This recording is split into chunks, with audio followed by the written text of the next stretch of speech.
What do you do if your book is getting a lot of clicks on Amazon, but no one's buying? Because especially if you're running ads, clicks cost money. And if no one's buying your book, you're just burning a ton of money because it's a really simple problem to solve if you have a good description.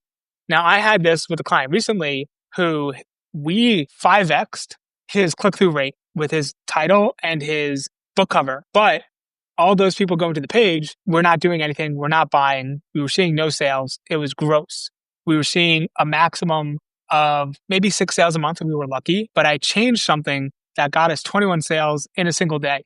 So that's over 3 times the sales we would see in a month in a period of 24 hours.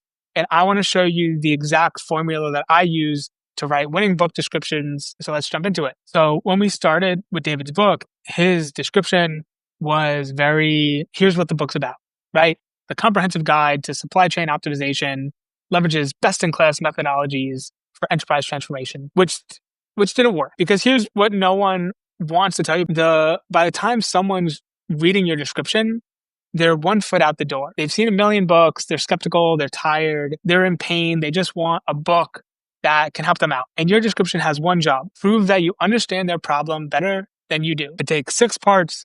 And here's the order. First, we want to hook them with their pain right now and be specific with it. Then we want proof on why you can solve it. You need to back up your claim. Third, there's a twist. We're going to put on our M. Night Shyamalan hat and talk about how bad it is with numbers, with details. Again, the more proof you have, the better. Fourth, we want to promise them what they're going to get from reading this book. So what's the outcome they're going to get? How's their life going to be different? Fifth, we want to give the benefits. And then you want to tell them to buy. So watch what we did to David's description. We're not describing a book. We're describing the big problem. We talk about if you're tired of your SAP implementation failing spectacularly despite millions invested. Most supply chain leaders know the nightmare all too well. They've poured years into their SAP, watching them crumble under all these problems. Your team is drowning. The high cost of ERP failure is staggering. And so part of this is just pointing out the problem. But we also want slices of the problem so people can latch onto it. Because imagine that you just paid a ton for training and software and change management and all of this stuff, and it's not working. Well, that could mean a bunch of different things, right? That you have the software, but everyone's still using spreadsheets because it's easier.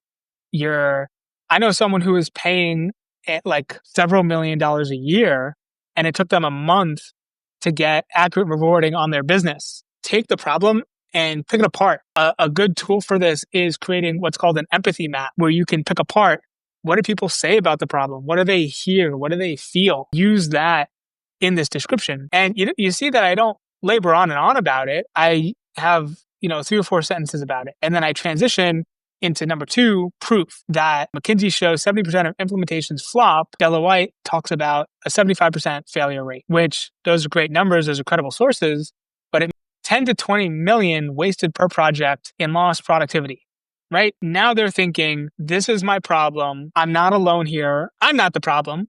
It's the system that's the problem.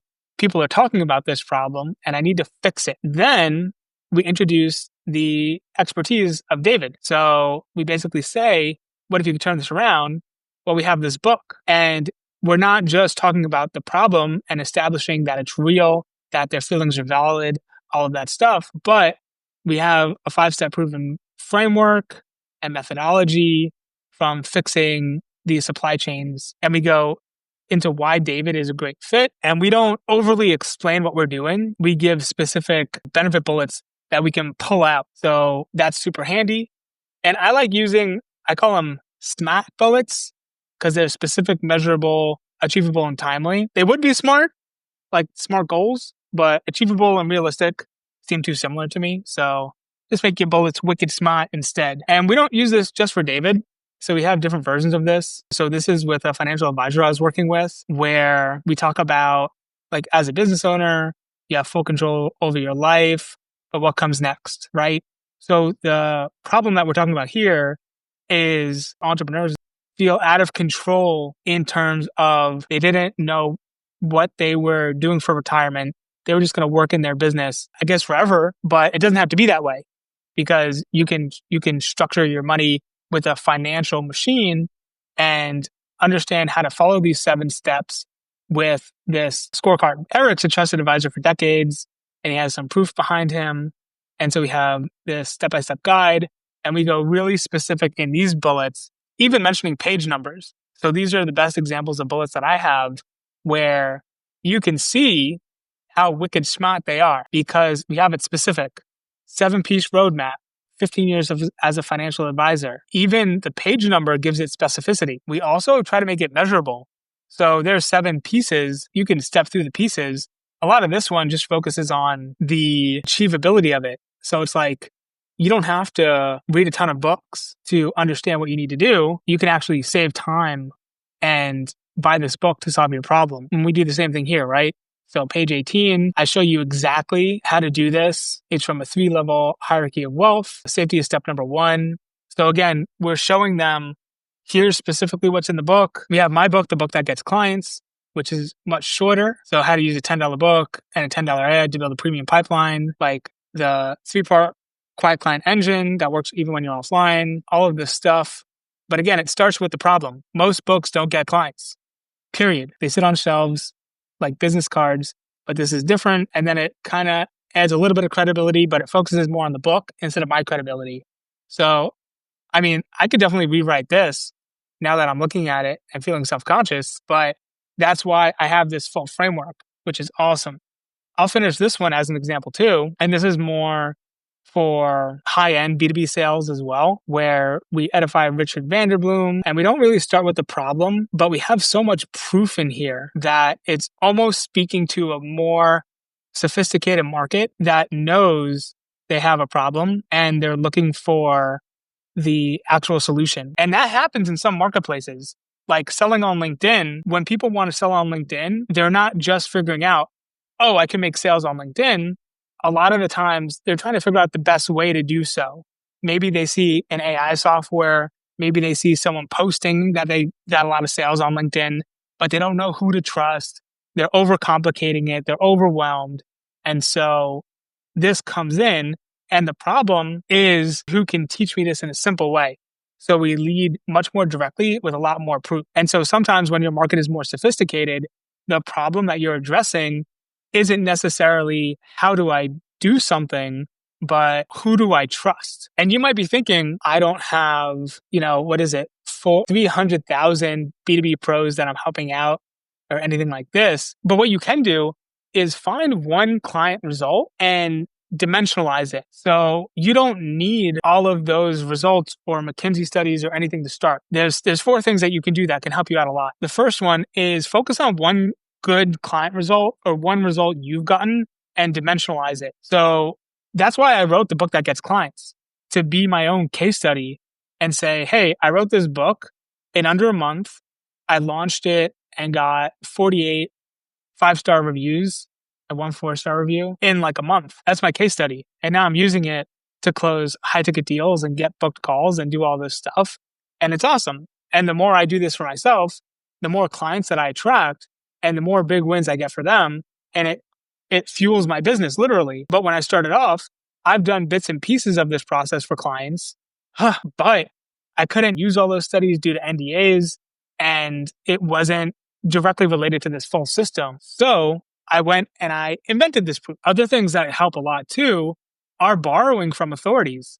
So we can show from credible sources like McKinsey, Deloitte, I don't know how to pronounce that well, but what is it, like 3 out of 4 on average, approximately, softwares that are installed for these ERP systems end up failing. Like that's huge. And that's not you saying it. Like what's to stop you from getting a quote from Tony Horton of P90X talking about fitness for your fitness book, or from Ray Dalio to include as a statistic for your finance book, or Mark Cuban talking about sales or marketing? You can borrow credibility from other sources because, again, you don't exist in a vacuum.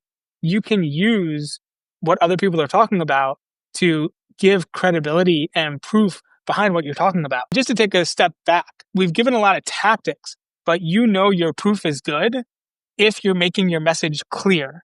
That's what proof does, right? It's not to throw Harvard research into your readers' faces. is to make what you're saying simple to understand. And SAP transformation is tough. Saving 10, 20 million dollars is easy to understand. And for myself, I had this issue where I couldn't share specific proof elements. Like over the past 4 years alone, I've generated over $29 million for clients, but I can't give specific case studies. I have NDAs, and it doesn't have to be your credibility in the book. You can borrow it, like I borrowed it here from McKinsey, or even just sharing the facts. Like after watching this industry waste a ton of money on this problem, I developed XYZ. It's instant expert positioning. You saw a problem, you solved the problem. But now most people actually screw up at the end. They end with buy now to learn more or something like that. Or they leave it out completely. The problem with that, it's weak, it's passive, it's ignored. It feels too try hard as well. So here we say scroll up and click buy now to start transforming your failed SAP today. Like scroll up, exactly what to do, click buy now, exactly the action we want them to take, start transforming is the immediate benefit. Your failed SAP reminds them of pain. And even saying today adds a little bit of urgency. It's not pushy and it's helpful.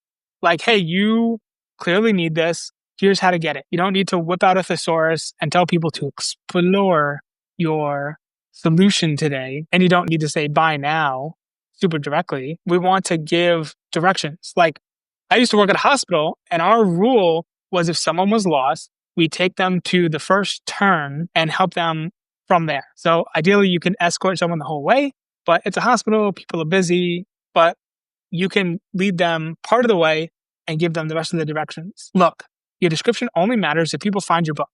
And that starts with your title. So again, I want to let you know. So if you comment, swipe below, I'll send you the 20 title formulas that actually work on Amazon. These are from the 236 top selling books on Amazon in the nonfiction category that I reviewed and I created this swipe file from. So if you want that, it's here for you. If you comment, swipe below, let's zoom out now.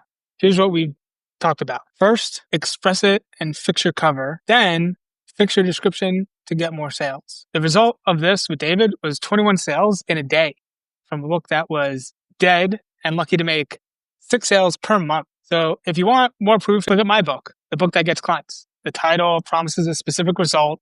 The cover screams business book. The description opens with the problem that most folks don't get clients. And it's kind of meta, using the system to sell the system. And that's not an accident. That's the formula. So your book is probably brilliant, whether you've written it or you're thinking about it. But if your title's off, your cover's off, your description doesn't sound good, then nobody will ever know. And I'd recommend if you have a book, fix your description today, not tomorrow, not when you have time.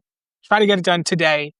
20 minutes, you can blast through it because somewhere right now, your ideal reader is searching Amazon for the exact solution you provide. And they're buying from someone who wrote a better description. Don't let that happen. Let's get your book selling.